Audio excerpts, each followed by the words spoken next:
Welcome to the Digital Forester Podcast, where we talk to foresters about how they are using digital technologies in their day-to-day forestry work. Hey, everybody, welcome to the Digital Forester Podcast. Today, I am joined by Mark Books. He's the Geospatial Services Manager at LandMark Spatial Solutions. Mark, how are you doing? Doing well. Good to be. Thanks for having me, Kevin. Yeah, absolutely. So you and I have known each other for a long time, so we're gonna Yes. we're gonna have a lot of fun on this. As we were kind of catching up before the podcast recording started, we were talking about cruising and geography and how both of us just didn't seem to enjoy cruising that much. So that gave me an idea, just kind of on the spur of the moment. Maybe I'll do like a live digital forester podcast and drag you kicking Oh, and let's do it. screaming onto the boat. Let's But do maybe it. some margaritas will solve that problem. But again, it's like or a soda pop for you in that case. But good to see you. Yep. So maybe to kick things off, like why don't you introduce yourself and how you got into forestry because you are a true digital forester. I am. And thanks for the opportunity. So forestry is an amazing adventure. I think an adventure maybe is a key word about, how I got there and just kind of stepping out in faith about where do I get my education and what do I want to do for a living. So a couple things came into play. Oftentimes, how many times, Kevin, are we at the Esri user conference and they're being interviewed on the main stage, and time and again, the National Geographic maps come up, right? So very, very impactful. And I think for me, I've always been a map person, and those maps in particular are great maps. And as I was thinking about it, maybe it's because as a boy needing adventure, there was an element of adventure in those maps, right? Hmm. So I think that played a key role, and also just fortunate hanging out with my grandparents and on my and one in particular, uh, grew up in Ohio, spent a lot of time with family in West Virginia, and going back on those car trips with my granddad and I'd be the navigator, so I'd always have a map, and as we go, it wasn't just about directions. It's like, well, what's over that hill and different things like that. And so getting to explore West Virginia, with the excuse of trying to catch a few trout, had a pretty big home range between Seneca Rocks and Williams River, and the family history, and just being exposed to trees and just seeing it from a kid's point of view, that hey, I'm fishing for this species that demands clean and cold water, and it's being filtered by all these trees, and seeing change over time. And so but I was also encouraged too. I never really considered myself necessarily a college student. It wasn't anything about the public schools I went to. They did a great job. I think it was me leaving a lot on the table. But you get a lot of wisdom, whether you want it or not, from people who care about you. And so my granddad said, "Well, Mark, what are you going to do when your back gives out doing manual labor all your life?" I'm like, "Oh, well, you got a good point, right?" So so we stepped out on that journey of forestry kind of came into the picture clearer and clearer. And this will probably come back in our conversations, like, well, yeah, we can serve society and we don't have to talk to people, we can go out in the woods, right? And at 100%. that time, and becoming the new old guy, and I'm embracing that. But in the 80s, wearing a tie was a big deal, and in the professional world, it's like, well, man, if I can go into forestry, I don't wear a tie. But so Wait, a wait, wait. combination What of what things. what is this thing you call a tie? I Yeah, I don't know what know. that is. Exactly. So Well, that's very cool. So I don't know if your granddad is still around, but I wonder if I was to ask him the question of how good was Mark a navigator, I wonder if he would be corroborating your navigation skills or maybe having a different story, but maybe that will be one we'll that's a great never know. question. Yeah, So that's very cool. And so you went to school at Michigan Technological University and you pursued that's right. not just a bachelor degree, but you also pursued a master's. So you kind of touched on the whole schooling side Yep. and so tell me that journey. How did that come about, and how did you pick that particular school to start your journey? That's a good one too. So, I tell people that I'd be very careful being from Ohio. It's sort of your destiny to graduate from the Ohio State University, and props to that. It's a great school, no questions about it, right? And so on your birth certificates, this is a little facetious, but how serious they take the school is, your parents' information, your information when you're born, and your graduation date from the Ohio State University, right? And and so while economically it really would have been a better option, learning about trees in the middle of a cornfield, maybe not the best, but really to me, I wanted to go to a school with not 70,000 other people. So it was just more of a size thing. And so I examined a lot of the schools around me, of course, Penn State, WVU, Purdue, and they were all great schools. And for one reason or another, led just stepped out in faith, led to Michigan Tech. But I went there by way of Northland College in Ashland, Wisconsin, because they had a dual degree program. And I'm like, you know what? A couple advantages of this. We had a connection to some of the people who lived in the community in Ashland, which is very, if you're going to travel 800 miles away to school, it's kind of nice to have some connections, right? I was seeking adventure, right, in a different environment altogether, and the North Woods is very different than southwestern Ohio, and it was a way to get two schools of thought as well. So there's a dual degree program between Northern College and Michigan Tech, and like if 3 years at one school, 2 at the other, and each school will give you a Bachelor of Science in Forestry.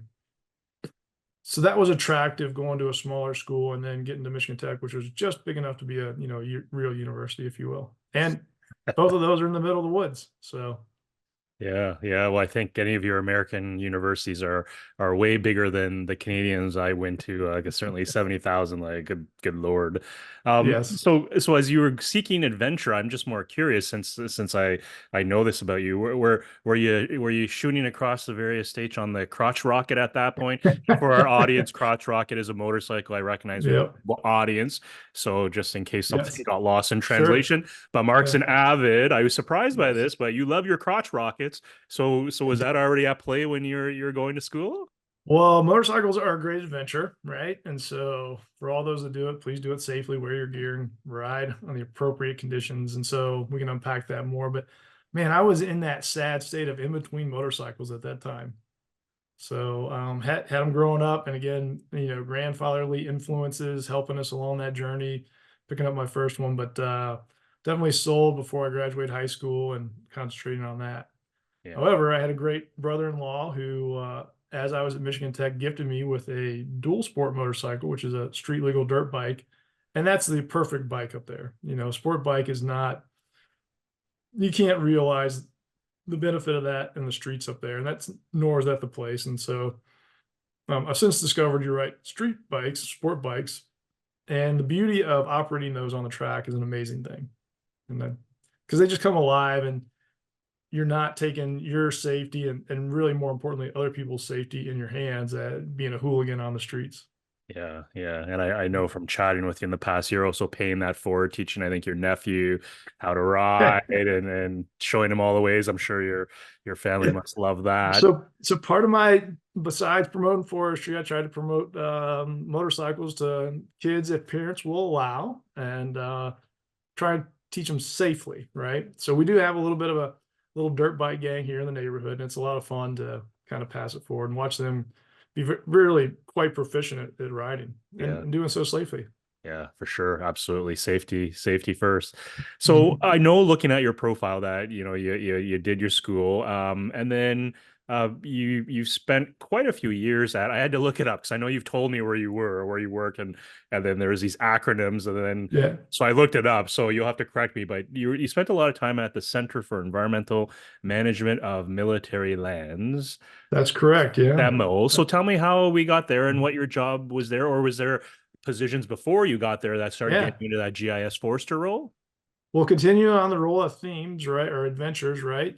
So grad school was an adventure, right? And I was getting towards the near the end of my undergrad and realized, man, I better figure out a way to specialize. I see people who are being recruited, which not everyone was being recruited when they had experience. It's like, well, what am I really interested in? So I'm a staunch supporter of SAF, Sci American Foresters, for many reasons. One of which is they accredited the school I went to. Two, There was a special issue back in the day about remote sensing GIS as applied to forestry. And it's kind of like the light bulb went on. And I was very blessed that my academic advisor happened to be, Dr. Ann McLean was the, remote sensing GIS forester. So was able to stick around on a project with her for grad school. And that made a huge difference, right? Yeah. And so when it came time to leave a wonderful college environment, I got my first real job down in Lafayette, Louisiana. So really just due south and talk about polar opposites from a climatological, from a cultural perspective, and also from a culinary perspective. I mean, total opposites, right? So great friendly people, but quiet and reserved. Both seasonings up north, salt and pepper, right? And then of course cold, right? Yeah. And then everything down south is extroverted and spicy. And blessed with some good friends down there. Everyone has to have a Cajun buddy, and the job that I was led down there with was at the USGS Wetland Center doing research. So applying my skills to a myriad of projects from there all the way down to the Florida Keys. So that was a great adventure. Trying not to get eaten by alligators. Good Wow. times. Wow. I like Yeah. that spicy, salt and pepper and spicy. Yeah. Love that the analogy. And so while you were studying there, and again, you mentioned the Society of American Foresters. I love how you're saying, oh yeah, I've been a staunch supporter, but this is like support for that's been going on, I think, again, looking at your profile, like 27 years, like Long time since long the time. 90s. Yeah, I think it was 92 that I saw that. I was just like, wow, it's like, okay, interesting. It doesn't feel that long ago, and yet we're all young at heart, but it is quite a Yeah. while ago. But maybe paint the picture for us while you're early in your career, finishing school.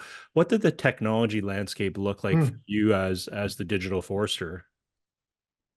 Doable, but required a lot more effort as a general broad stroke, right? So we could do some great things, but the level of effort it took to get things done uh, was high. However, I was very fortunate where I came in. I remember the talk of punch cards. Fortunately, I didn't have to do those. I also came in and was exposed to ArcInfo and thought that was great, but man, was that laborious having to type out this script to do just a simple thing. And then fortunately, not long after that, ArcView came along. I'm like, well, this is my jam. I'll make this work, right? But again, but ArcInfo had been so developed, there's some things you can only do with that. Yeah, So we're dating ourselves now because there's yes, probably a portion of the audience that are saying like punch what? cards, what? Like Yes, Arc yep. Info, does that have anything to do with Esri and like Arc Hmm. View? Like what I don't understand. Yeah, But then there's the other audience I'll be like probably rocking out going like, yeah, Arc Info, yep, I got my yeah. AML scripts or ArcView and my Avenue scripts, but it was a different time. And so from a remote sensing point of view, because again, that's part of your skill Hmm. set aside from just GIS. What did the landscape look back then compared to what we're seeing today? Well, that amazes me how far technology's come. So if you and I talk, I think before this conversation's out, you and I can have downloaded a large area of satellite imagery in high detail and have it processed. Just easy, right? Just through an internet connection. That's the caveat. We have to have an internet connection. Well, now again, we're becoming the new old guy. So back in my day, right, the project that I was involved with was producing surface temperature maps of Lake Superior, and that was from AVHRR imagery. So the workflow at best was probably a month process from beginning to end. So that involved making a call to hopefully someone kind enough to ship me the data, which was on a real tape, meaning that it was like a magnetic tape about, this round. And then so they had to go find it in their library. Don't know if what the quality was. There's no way to preview it. Have them ship it to, thousands, not thousands, but hundreds of miles away. Once we got that, then there was to download it, convert it to a mountain tape, which then converted to our PC at the time. And then I remember the processing steps was over, 50 steps, and you had to get them all right. And then you finally had something to look at. So a month compared to 40 minutes. Yeah, yeah, very Um, very yeah. different. It is. Yeah.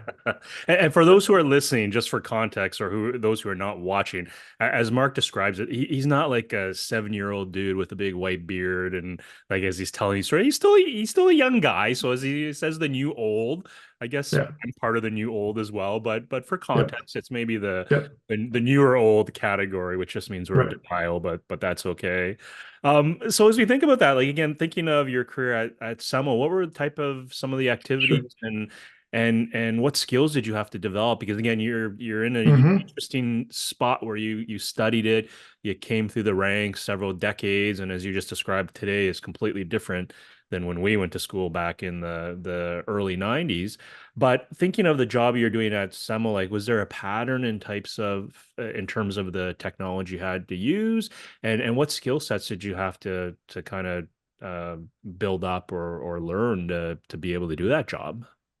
Sure. So let me unpack that a little bit and tell you the scenario. So I was in Louisiana at the time, and my cousin lived here in Virginia, where I'm at now. And he was telling me about this thing about personal property tax he paid on his vehicles each year, and told him, quote unquote, that's ridiculous. I'm never moving to Virginia. Well, God has a sense of humor, and I'm eating a lot of crow because I do enjoy living here in Virginia because that's where I met my wife. And it was for that job you mentioned at Sinmol. And so it was at a military base. And so a great, maybe untold story about conservation here in the United States is Department of Defense. And you're like, well, what in the world does that mean? So DoD has environmental stewardship responsibilities for, ballpark 25 million acres, 5 of which are forested. So that's, quite a few trees to, put into conservation and do multiple things. One, primarily, it's you have to understand who the client is. And so I was hired help to help them manage the forest for multiple objectives. And the first thing to kind of get your mind right is that from a land cover standpoint, sure, there were a lot of trees. From a land use standpoint, it was a military classroom. And once you make that connection, then the things that don't make sense start to make sense. So managing a military classroom with a few trees in it with multiple objectives and not prioritizing any of them other than making sure that the military could come and do what they needed to do so that we all are free to manage trees. So that's a long pause or a long intro to say this is what it looked like. Looked like working with a team of foresters. We were able to bring in the Esri technology, and then also because we were a military base, we were benefited from a lot of agencies. We knew who they were and didn't know who they were in terms of imagery and also LiDAR for the base. So we're bring in the technology and really grow their GIS and actually develop an ecosystem decision support system. And so the point of this was to work with all the ologists because they all have an important voice at the table. So like, how do we manage this base either actively or inactively, but it needs to be considered for the multiple objectives we have. So like cultural resources are highly important, right? So we don't want to do an activity, whether it's a military activity or forestry activity or some other activity that would compromise the historical value of cultural resource, right? And then the same thing for threat and endangered plant species and animal species. Hmm. Interesting, interesting. And I'm kind of sensing as you describe that it is a different environment, probably contrary to most of us would appreciate being on the dark side, as I call it, just purely on the industry side, that you have other objectives that you had to balance out. And so with so many stakeholders, and you mentioned LiDAR, then GIS, um, was the environment, and again, I don't know the American DoD space, again, being in a Canadian here, don't know that apparatus that well, but was it pretty easy to get things done, or did it fit the usual pattern of, all right, we got 20 people around the table, they all have their opinions, and now me, Mark Books, has to be the facilitator, the negotiator, the Mhm. caretaker. Like what was it like to work in that environment? Yeah, it was a mixed bag. Sometimes everyone wanted to work together, and then there's sometimes where they were just to me, and I'm just a hired help. That was my role, no problem with that. But to me, it was just unnecessary red tape. So on the DoD environment, there are really two important components that need to have buy off on anything you do with technology, and that's of course contracting and then IT support. And um, had great people in those positions at AP Hill. Sometimes their hands were just tied with what they could offer, because there was much more that we would have liked to have done and just ran into hurdles, whether it's funding issues or those other limitations. Yeah, yeah. I think funding And issues are everywhere for anybody and anywhere. sure, So yeah, absolutely, absolutely. So what would be your fondest memory of your time there? What was the one you beat your chest on, all proud, or maybe it's a funny experience? But when you think back to that sure, part of your career, sure. what do you remember? One, there's a good camaraderie with our objectives, and ultimately is the mission that was really important. So at the end of the day, you could grind through those things that weren't fun, because you were helping our warriors who were coming there to train their military edge and then go and do something that was important, right?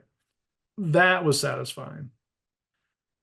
Another, in terms of a practical standpoint of what we got to do there and to take care of the base, is prescribed burning and wildfire suppression, and I missed that a great deal. So our prescribed burning plans called for over 30,000 acres a year. And then, that was the plan. We get to about half that. So say 16,000 acres that we lit the perimeter of each year. So you times that by 19, it's quite a few acres that I got to participate in. And what, over that time, you got to see that it's such a great tool for managing the land, and supposedly more of a relic ecosystem before the area was settled by Europeans here in Virginia. That was something that was employed more by Native Americans, and it was a different ecosystem, meaning more savanna-like conditions, whether it's grass or hardwood savannas, even pine savannas. But it's a beautiful landscape.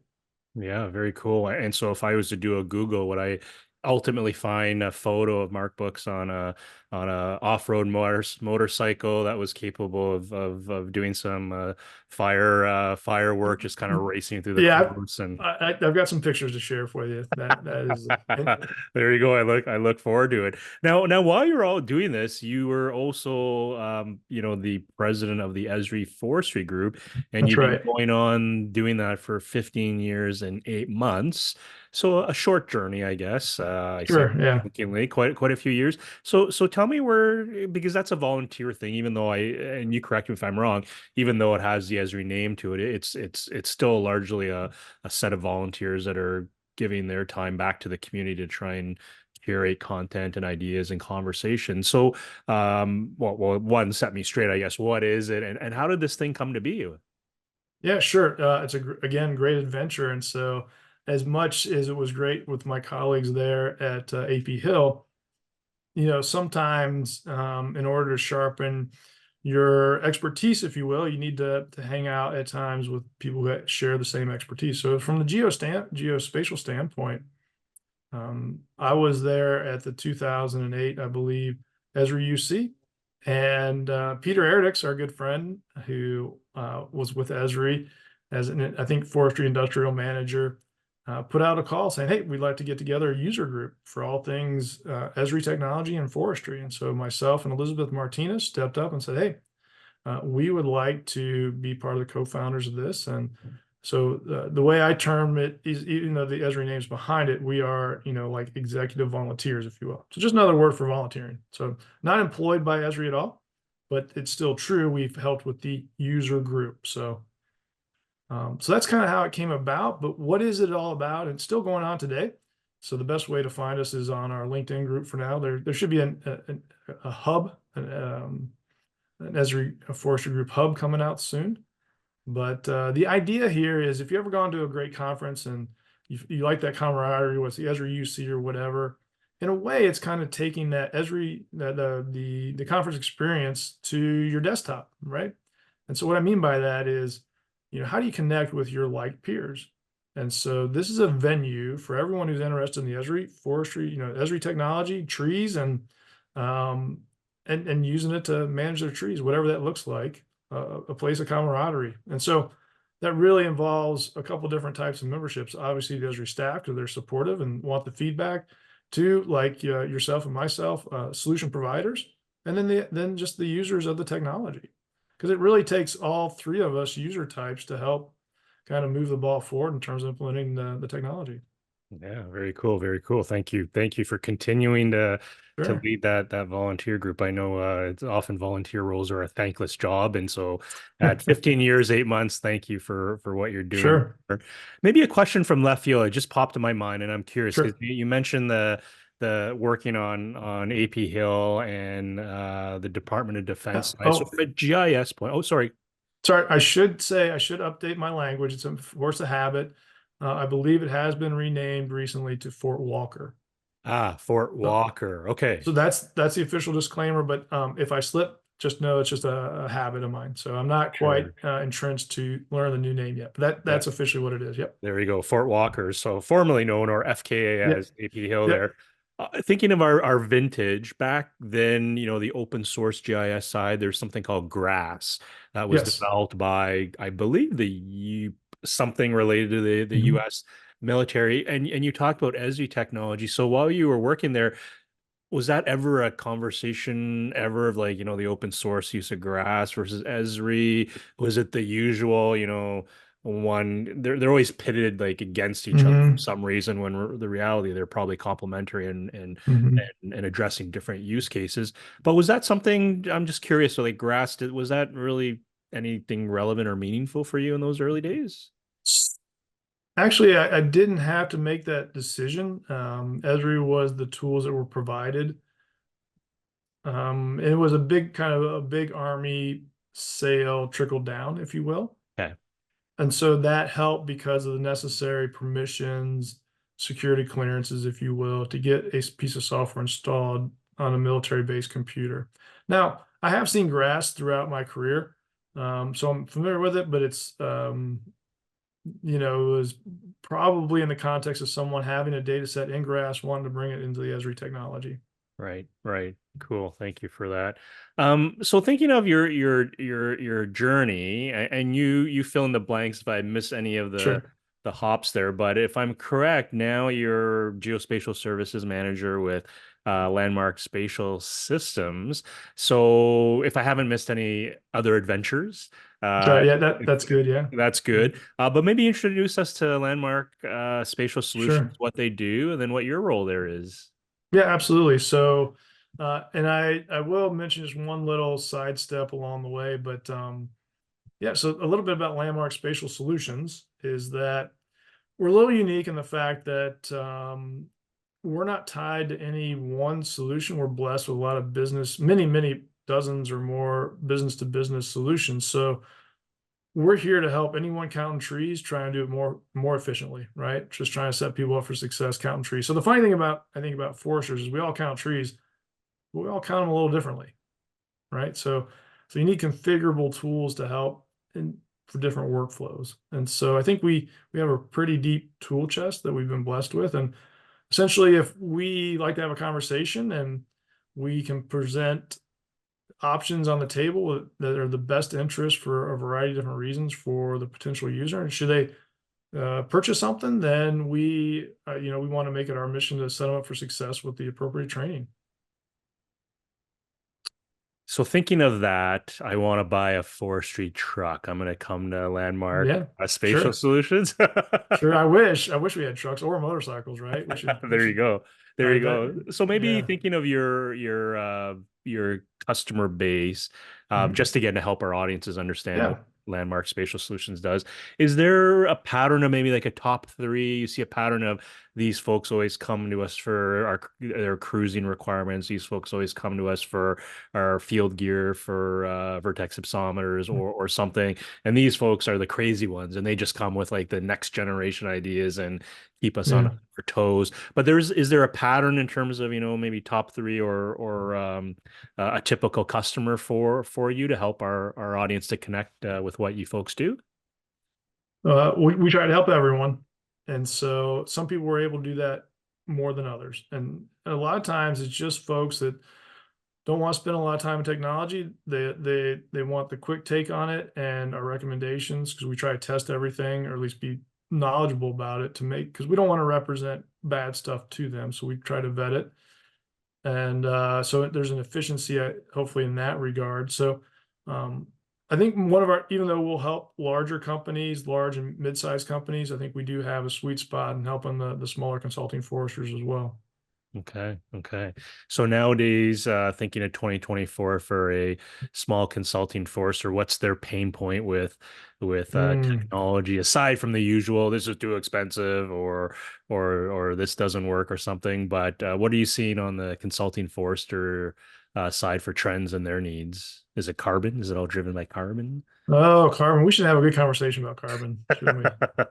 So let's save that. That's a fun topic. A needed one, but a good one.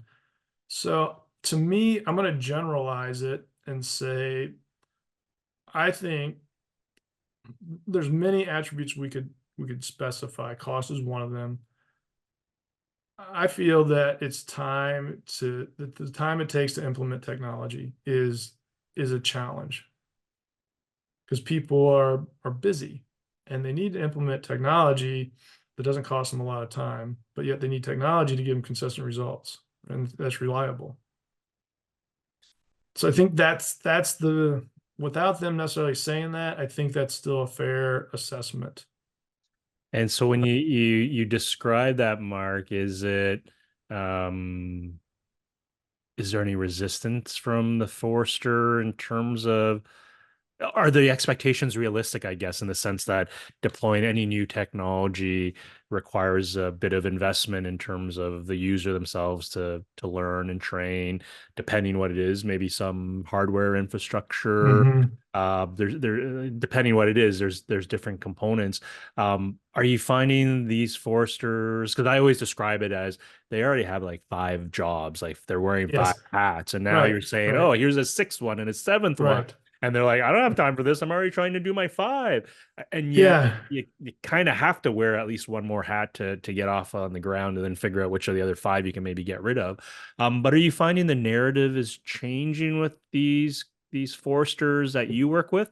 And then the following question from that, and I've been asking a lot of folks this lately, from the generational side, are you seeing a pattern there in terms of the younger foresters Hmm. versus the new old forester or Yeah. the just old Forester. What are your thoughts on those two?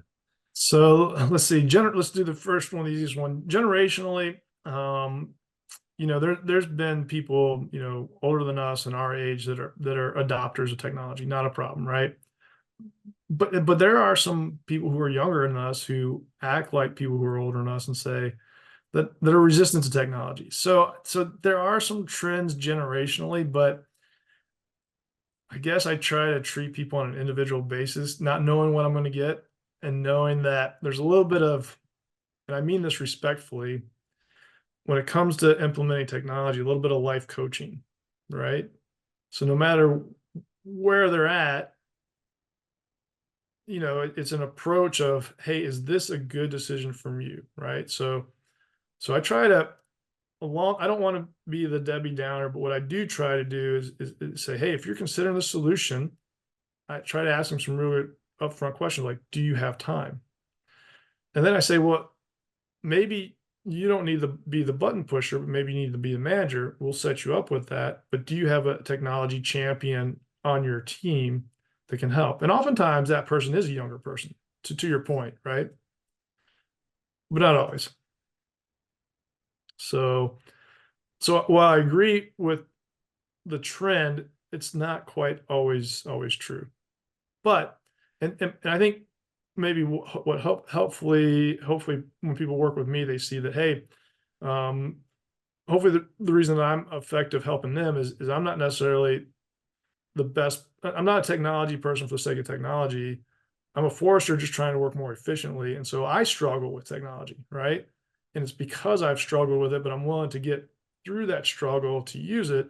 That maybe I can mention just something along the way that helps them get off the struggle bus. Interesting, interesting. So thinking in that context, then what is the hot button piece of technology that your customers and the folks you talk to in your network are interested in? Because we threw that word out LiDAR out earlier, but you were doing that like years ago, right? Yep. At Fort Walker, formerly known as AP Hill, Yeah. they Yeah. corrected it. But you're doing it a long time ago. Like I'm gonna suspect maybe for the consulting forester or maybe a smaller organization, but truthfully, even a medium and large one, LiDAR could not be part of their vocabulary. Um, is it drones that are the hot Mm. button topic? Is it just new tablet cruising software? Is it something else? Is it blockchain technology? Bitcoin's launching for those crypto lovers out there, right? The halving's Yeah, coming. Is that the talk of town with foresters? I suspect not. But what's that piece of tech that you're seeing that's just the thing people can't get enough of right now? it depends on where the person's coming from. I think all those topics are important. So, um, increased uptake, interest in LiDAR for sure.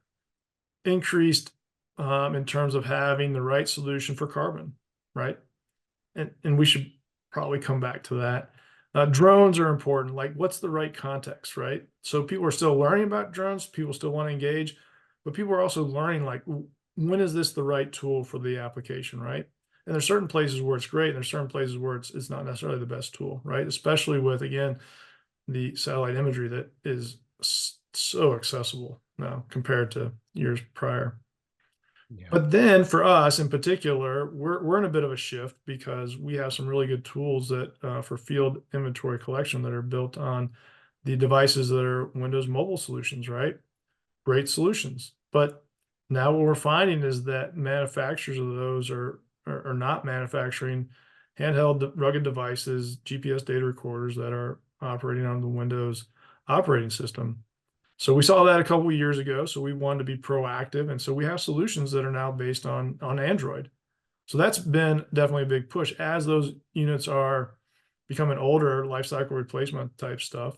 And then they're trying to thinking about making the switch to our other solutions, which again were benefited because we didn't have to reinvent the wheel. We were able to be blessed with a different business to business relationship with Woodland Solutions Group and their inventory solutions. For sure, for sure. We had Carry On Yeah, as the kickoff one yeah, for season 4 that there. was a good So one. That yeah, was a good one. absolutely, absolutely. And so it's funny. You'll remember there was an SAF event. Steve Weiland was tasked with Yes, forecasting what the 22nd yes, or 25th or who knows century Forester was, and he had the smart electric Ford truck that came up. And yes. the forester would deploy a drone right away, and then they'd have their tablet, and then the drone would come home. And by the time it came home, it already had mapped out that harvest unit or harvest block, and there's all this stuff. Thinking of that, do you think we, as a forestry community, have accelerated in that future, or do you think we've kind of just linearly have progressed, or do you think there's Mhm. really been a step change? What are your thoughts, and what have you seen? Yeah, I'm very familiar with Steve's piece, and I think it's a great piece, right? And I think you could actually do that today, right? I think we're there today. Now, is it productized? No, but the technology's there. If a person wanted to do that, had a use case, I think that's certainly doable. So that even though maybe that's not the norm, being at the place we are today, that could be the norm by the time frame Steve imagined it, for sure.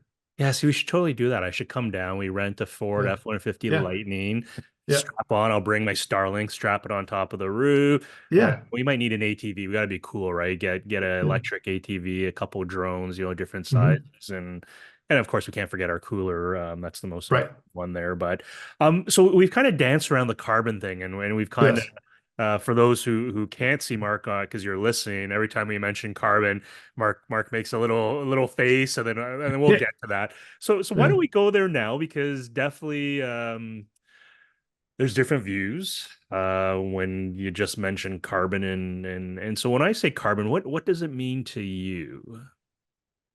Couple things on a day-to-day basis. I twitch a little bit because carbon to me is just another word for overly complicated.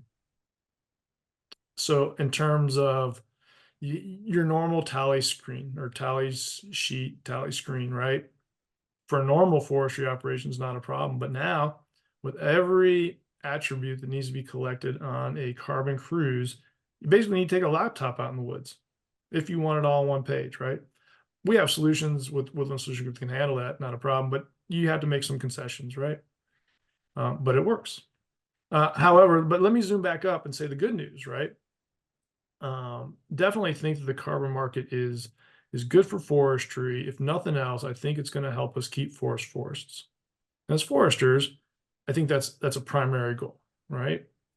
And I don't know if we'll have time to get into this, but I think one of the things that's most important for the forest industry is to find our voice again and re-engage society, because we have a societal license, but if we're not maintaining that relationship, well, there's a reason why we're where we are at, and woefully underrepresented, I think, in important conversations. Yeah, it's very interesting you mentioned that because a couple weeks ago I was at the Foresters Forum in Coeur d'Alene, and um, there was a topic just on the role each of us have as communicators to share what foresters do beyond, two by fours and toilet paper and Kleenex and stuff like that, Yeah, but really talk about the day-to-day job, and whether it's educating a taxi driver who's just curious or hearing something in passing that just isn't accurate, or even that lovely signature, right? Like think of the environment before you print, and yeah. yeah, I delete that one pretty quick. But as we think about that carbon space, I'm kind of hearing from you, hey, we've got the tools, we can do this already, and now we're just kind of make it more complicated. We also have, the satellite players that kind of Mhm. mapping and come up with their carbon estimates, and then of course, then you go down the spot where, well, how accurate and precise is it? Is there some funny things going along there? But given your background, as a forester, and truthfully a digital forester, what what do you think the best path forward is, given some of the Mm, challenges that carbon space fits? Because at some point, ESG, that term was powerful. Everyone rallied behind it, but today, even in other um, groups that I roll with, ESG, I wouldn't say it's become a dirty word, but it certainly has lost a bit of its power, sure. just given what's happening. But what are your thoughts on that? As you think about carbon, what if you were to look 10 years forward, what would this what would carbon mean 10 years from now? So I should caveat that I only know it. I'm mentioning a very high level, and also on boots on the ground collecting information. I don't really know the middle part. That's not my strong suit, right? So I'm gonna lean on those who calculate carbon, right? So I can't really speak to that. However, where I think it's important is, again, keeping forests. If it gives landowners another option to help pay their taxes and keep forest, man, why not pursue it? And along the way, if society is becoming more educated about, oh, you mean there's these foresters who actually know something about our environment, and they're steeped in a lot of math skills. They bring a lot to the table. Think about your jobs that you mentioned. To pat ourselves on the back a little bit, there's a lot that a forester brings to the table in terms of skill sets, right? And so I think respectfully, hopefully, again, kind of informing, educating society that we're here and we're here to help. That's going to go a long way. And I think carbon is one opportunity that we should really embrace for those higher level goals. Right, right. And so part of, doing this podcast is talking with like foresters, digital foresters, and in some cases, people I talk to, they say, well, I'm on the technology side, I'm not really a forester, and yet, again, just working this space, I think, we don't beat our chests. Mhm. I'm not a trained forester, but I've been at this for 18 years, and while I may not Yeah. know things in the weeds, you kind of Yeah. absorb it, and foresters do Yes. like to teach and mentor and share, so you kind of pick things up organically. But if you were to look out, let's say 5 years out, Okay. what does the landscape look like from a technology point of view? What are those things that you're thinking about right now, especially as you describe LandMark Spatial Solutions as somebody, blessed with a treasure chest of various types of technologies that you can offer to your customer base? Are there certain areas, are you looking to grow that treasure box, add a couple levels, but where's your thinking in terms of technology, and where it's going, at least in the midterm, that 5 year mark? What's on your radar? couple things in general, listening to what our clients need.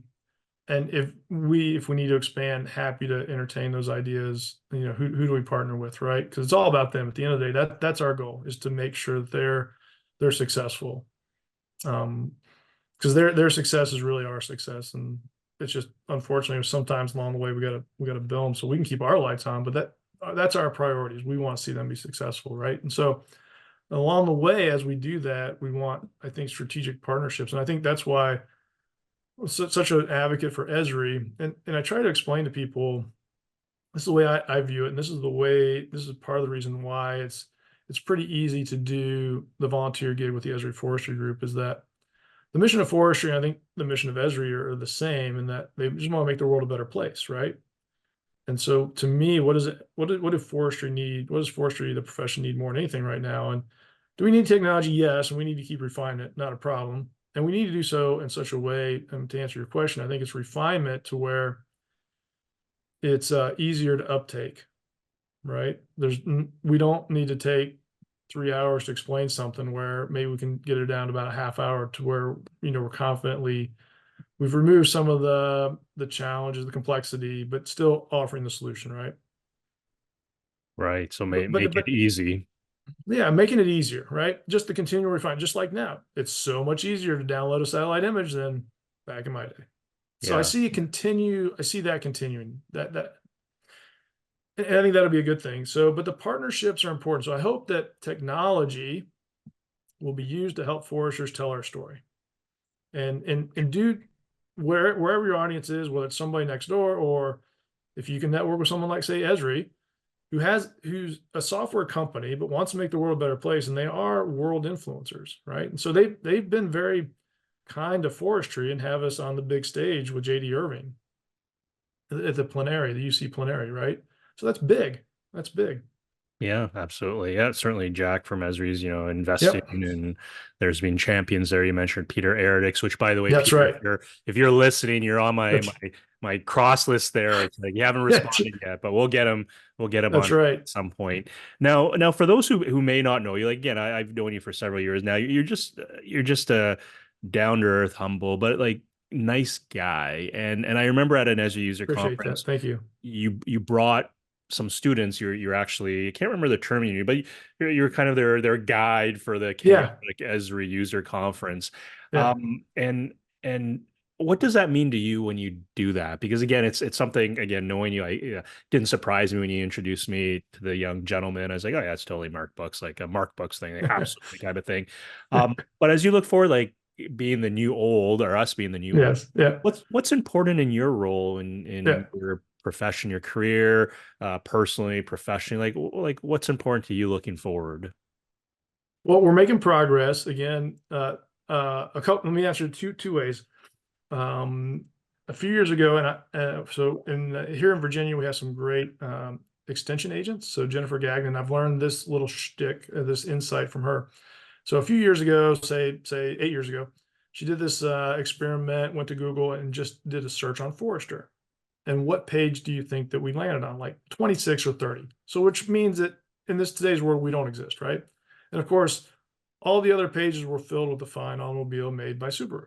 No problem. Well, in preparation for today, I was like, well, let me refine that.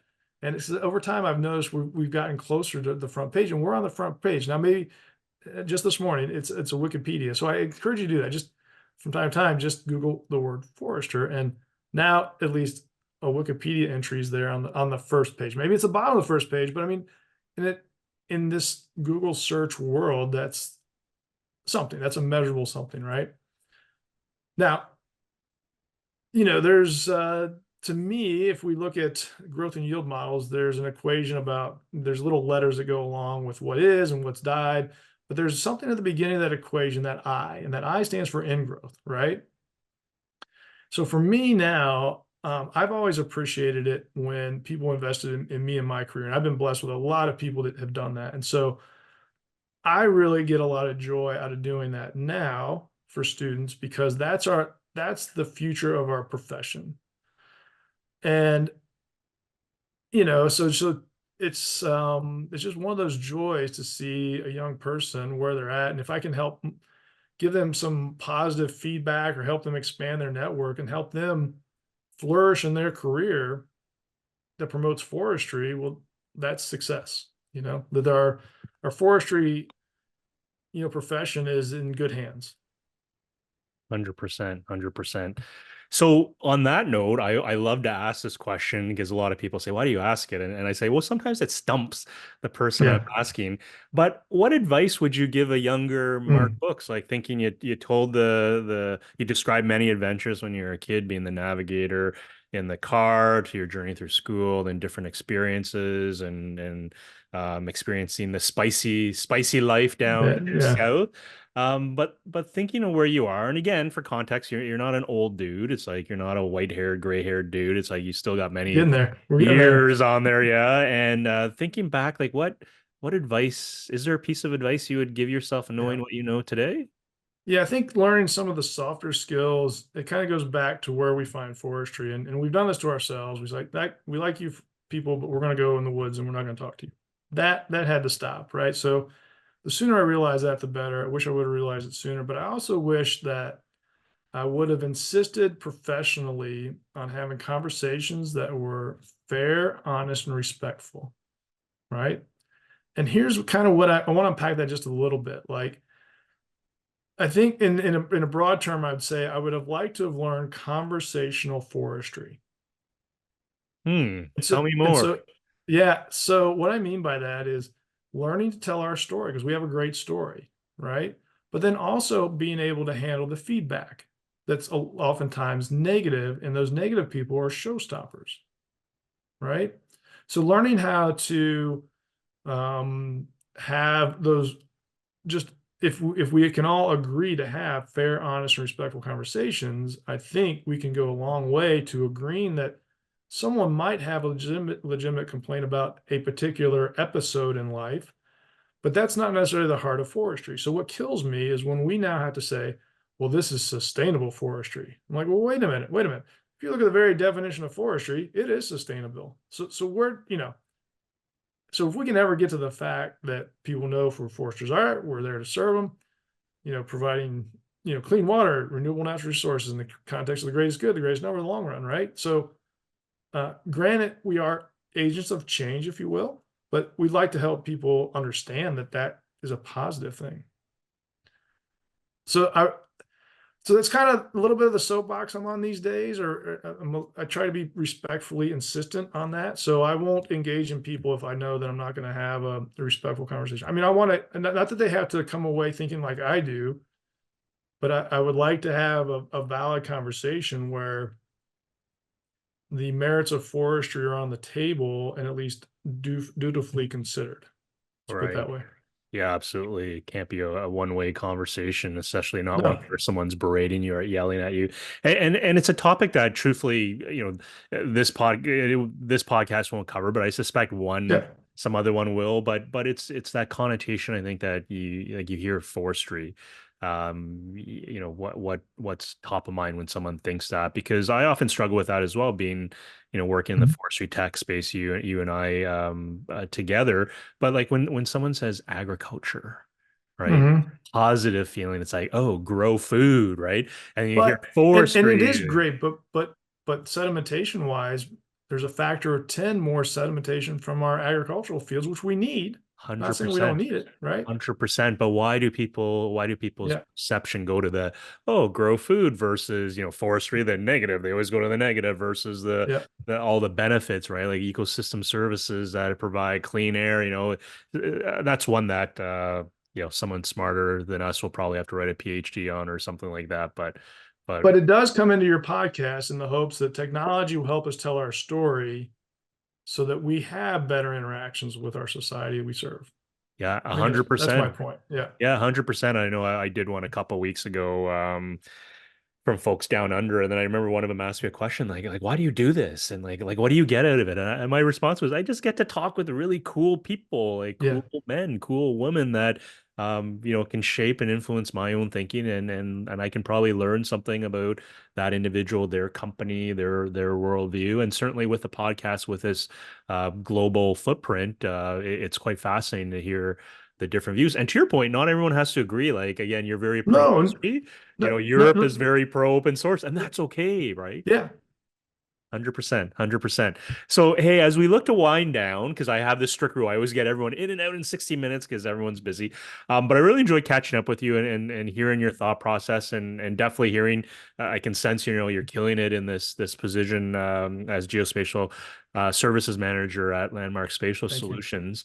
But for folks who want to get a hold of you, because if you haven't Sure. sensed, Mark is big on partnerships, talking, conversations, and certainly his company that he works with, LandMark Spatial Solutions, has a lot of technology for the daily forester. But what's the best way for folks to get a hold of you? Probably on our website, all of our contact information is there, and a plus many of the solutions we provide. So landmarkspatialsolutions.com. There you go, folks. That's the easiest way to get a hold of Mark and his colleagues and his team. So, hey, I'm looking forward to seeing you at some event. I don't know which Yes. one it'll be this year, but Maybe the Esri UC.